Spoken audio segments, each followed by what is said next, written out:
मध्य प्रदेश में कर्मचारियों के लिए ट्रांसफर नीति जारी कर दी गई है जो वर्ष 2025 के लिए है।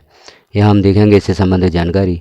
मध्य प्रदेश शासन सामान्य प्रशासन विभाग मंत्रालय वल्लभ भवन भोपाल द्वारा यह नीति जारी की गई है जो शासन के समस्त विभाग, समस्त विभागाध्यक्ष, समस्त संभागायुक्त, समस्त कलेक्टर, समस्त मुख्य कार्यपालन अधिकारी जिला पंचायत मध्य प्रदेश के लिए है। इसका विषय भी यहाँ देखेंगे राज्य स्तर पर अधिकारियों या कर्मचारियों की स्थानांतरण नीति संशोधन। तो राज्य स्तर पर अधिकारियों और कर्मचारियों की जो स्थानांतरण होंगे उसकी नीति संशोधन करते हुए जारी की गई है वर्ष 2025 के लिए। इसे हम देखते हैं राज्य शासन द्वारा दिनांक 24 जून 2021 को राज्य एवं जिला स्तर पर स्थानांतरण हेतु नीति जारी की गई थी।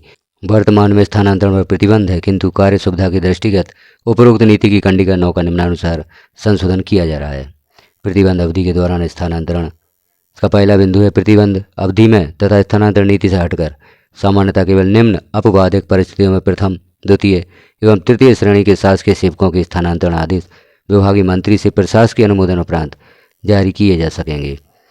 जैसे गंभीर बीमारी यथा कैंसर, लकवा, हृदयाघात या पक्षाघात इत्यादि से उत्पन्न तात्कालिक आवश्यकता के आधार पर ऐसे न्यायालयीय निर्णय के अनुक्रम में जिसके माध्यम से प्रदत्त आदेश के अनुपालन के अतिरिक्त और कोई विधिक विकल्प शेष न हो, किंतु ऐसी परिस्थिति में स्थानांतरित किए जा रहे स्थान पर संबंधित अधिकारी या कर्मचारी के विरुद्ध विभागीय अनुशासनात्मक कार्रवाई लंबित न हो।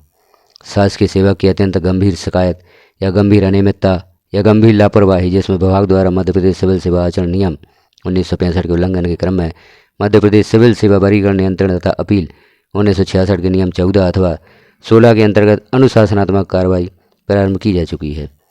लोकायुक्त संगठन या आर्थिक अपराध अन्वेषण ब्यूरो अथवा पुलिस द्वारा शासकीय सेवा के विरुद्ध आपराधिक प्रकरण दर्ज करने अथवा अभियोजन की कार्रवाई प्रारंभ होने पर जांच प्रवाहित न होने की दृष्टि से किए जाने वाले स्थानांतरण, निलंबन, त्यागपत्र, सेवानिवृत्ति, सामान्य, अनिवार्य या स्वैच्छिक पदोन्नति, प्रतिनियुक्ति से आपसी अथवा शासकीय सेवक के निधन के फलस्वरूप रिक्त हुए पद जिसके सामने विभाग का यह मत हो कि लोकहित में उक्त पद की पूर्ति स्थानांतरण प्रतिबंध अवधि में की जाना अत्यंत आवश्यक है, किंतु ऐसी रिक्तियाँ जो तत्स्थान पर पदस्थ अधिकारी या कर्मचारी के स्थानांतरण से उत्पन्न हो सम्मिलित नहीं की जाएंगी। उदाहरण स्वरूप यदि ए स्थान से किसी अधिकारी कर्मचारी को स्थानांतरित कर किसी अन्य अधिकारी कर्मचारी को इस आधार पर कि अब ए स्थान पर रिक्त हो गई है स्थानांतरित नहीं किया जाएगा, किंतु यह सुनिश्चित किया जाएगा कि प्रशासनिक कारण से यदि स्थानांतरण एक स्थान से दूसरे स्थान पर किया जा रहा है तब जिस स्थान से स्थानांतरण कर दूसरे स्थान पर पदस्थापना की जा रही है उस स्थान पर स्थानांतरण के कारण रिक्तियों का प्रतिशत स्थानांतरित किए गए स्थान से अधिक तो नहीं हो रहा है। यहाँ पर एक उदाहरण भी दिया गया है किस प्रकार से स्थानांतरण किए जाएंगे। उदाहरणार्थ, किसी स्थान पर 3 पद हैं जिसमें से 2 पद भरे हुए हैं, अतः ए स्थान पर रिक्त पदों का प्रतिशत 33 है, एवं स्थान बी पर 2 पद हैं जिसमें से 1 पद भरा हुआ है, अतः बी स्थान पर रिक्त पदों की संख्या 50% होगी। तब ए से बी में स्थानांतरण पर ए में रिक्त का प्रतिशत 66 होगा, वहीं बी में रिक्त का प्रतिशत 0 हो जाएगा, अतः यह इस नीति में उपरोक्त स्थानांतरण अनुमत नहीं होगा। ठीक इसी प्रकार से बी से ए स्थान पर भी स्थानांतरण अनुमत नहीं होगा। ऐसी स्थिति में स्थानांतरण नहीं किया जा सकेगा। परियोजना का कार्य पूर्ण होने पर अथवा पद अन्यत्र स्थानांतरित किए जाने के कारण स्थानांतरित किया जा सकेगा। अब उपरोक्त प्रकरणों के अतिरिक्त माननीय मुख्यमंत्री कार्यालय से प्राप्त उच्च प्राथमिकता के प्रकरणों में भार साधक सचिव प्रशासकीय अनुमोदन प्राप्त कर आदेश जारी कर सकेंगे, किंतु ऐसे स्थानांतरण प्रकरण जिनको करने में विभाग नीति के अनुरूप नहीं पाता है, ऐसे प्रकरण विभागीय सचिव, विभागीय मंत्री महोदय के अनुमोदन उपरांत कारण सहित अपर मुख्य सचिव या प्रमुख सचिव मुख्यमंत्री कार्यालय को पुनः प्रस्तुत कर अग्रिम आदेश प्राप्त करेंगे। यह मध्य प्रदेश के राज्यपाल के नाम से तथा आदेशानुसार यह नीति जारी की गई है। तो यहाँ पर हमने देखी मध्य प्रदेश की स्थानांतरण नीति 2025 जो स्थानांतरण नीति 2021 में संशोधन करते हुए जारी की गई है। तो मध्य प्रदेश में 2025 के लिए कर्मचारियों के लिए स्थानांतरण नीति जारी कर दी गई है।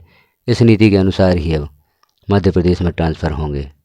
तो आपने देखी यह ट्रांसफ़र नीति, यह स्थानांतरण नीति, ट्रांसफ़र पॉलिसी जो यहाँ पर दी गई है, इसी के अनुसार अब कर्मचारियों को ट्रांसफ़र होंगे। अब यह कार्य कब से प्रारंभ होता है हमें देखना है। इस प्रकार की जानकारियाँ चैनल पर निरंतर पब्लिश की जाती हैं। शासन द्वारा जारी होने वाले आदेश निर्देश, शिक्षा विभाग में होने वाले ऑनलाइन कार्य जैसे यूडाइज प्लस, RSKMP पोर्टल, शिक्षा पोर्टल, विमर्श पोर्टल, MPBSC पोर्टल, सभी से संबंधित जो भी आपकी समस्याएं हैं उन समस्याओं का समाधान यहाँ पर पब्लिश किया जाता है। यदि आपकी भी कोई समस्या है तो आप एक कमेंट करें, उस समस्या का समाधान भी देने का प्रयास किया जाएगा। चैनल को सब्सक्राइब कर लें, बेल आइकन को क्लिक कर ऑल पर प्रेस कर दें ताकि जैसे ही चैनल पर कोई महत्वपूर्ण जानकारी पब्लिश की जाती है वह सर्वप्रथम आपको प्राप्त हो सके। वीडियो को लास्ट तक देखने के लिए आपका धन्यवाद।